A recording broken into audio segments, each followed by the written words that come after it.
a offert son aide.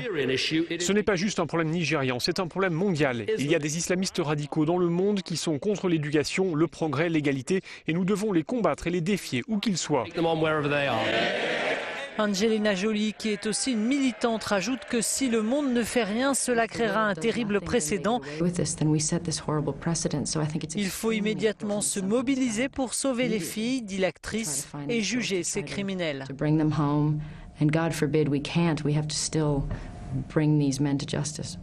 L'ONU, Paris, Washington offrent aussi leur aide pour retrouver les lycéennes kidnappées il y a 3 semaines par la secte islamiste. 11 nouvelles jeunes filles ont été enlevées en début de semaine.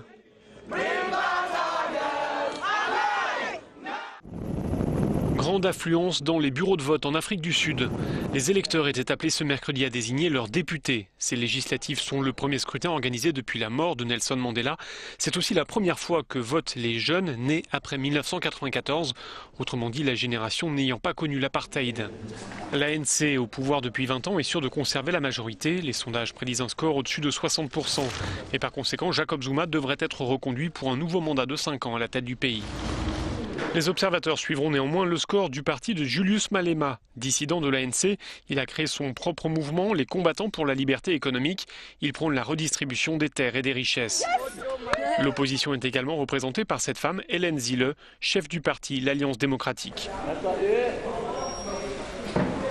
Avant même la fermeture des bureaux de vote, l'ancien président Frédéric de Clercq s'est félicité du bon déroulement du scrutin.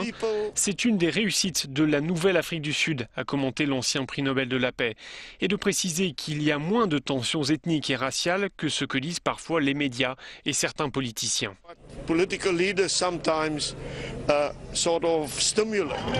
L'Afrique du Sud reste néanmoins un pays marqué par de très fortes inégalités économiques entre blancs et noirs.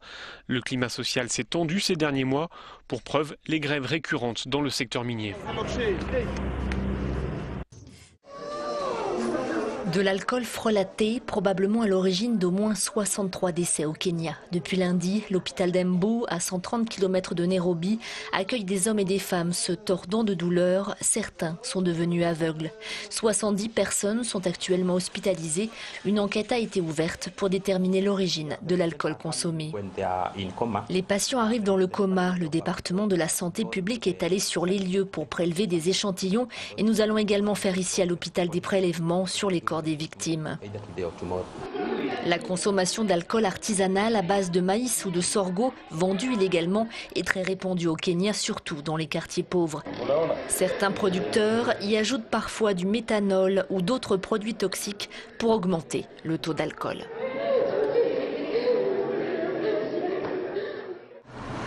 Après avoir résisté pendant 2 ans, plus d'1 millier de combattants syriens, leurs familles et des blessés ont commencé à quitter mercredi la vieille ville de Homs. Une évacuation dans le cadre d'un accord sans précédent entre belligérants. Une victoire symbolique pour le régime, car c'est ici que la révolte armée a commencé. Durant le siège des troupes de Bachar al-Assad, plus de 2200 personnes sont mortes et le centre historique de la ville est aujourd'hui en ruine. À Damas, la propagande présidentielle bat son plein. Image de Bachar al-Assad, tout sourire, entouré d'enfants de soldats morts au combat. L'homme fort du régime syrien s'est dit fier de ses martyrs. À moins d'1 mois d'une présidentielle très contestée par la communauté internationale, rien ne semble empêcher Bachar al-Assad de l'emporter.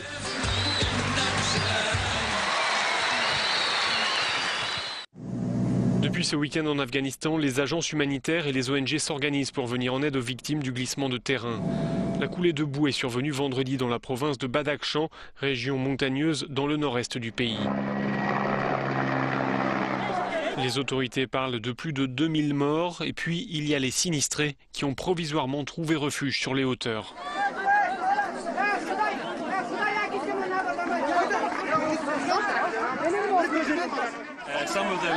Certains ont perdu leur maison, explique ce responsable du programme alimentaire mondial. D'autres ne veulent pas retourner sur place car ils ont peur que de nouveaux glissements de terrain surviennent. L'aide qu'on leur apporte leur permettra de tenir pendant quelques semaines. Le programme alimentaire mondial dit avoir déjà fourni 80 tonnes de nourriture. Une pelleteuse a également été apportée afin d'aider à dégager la route qui mène vers les zones enclavées.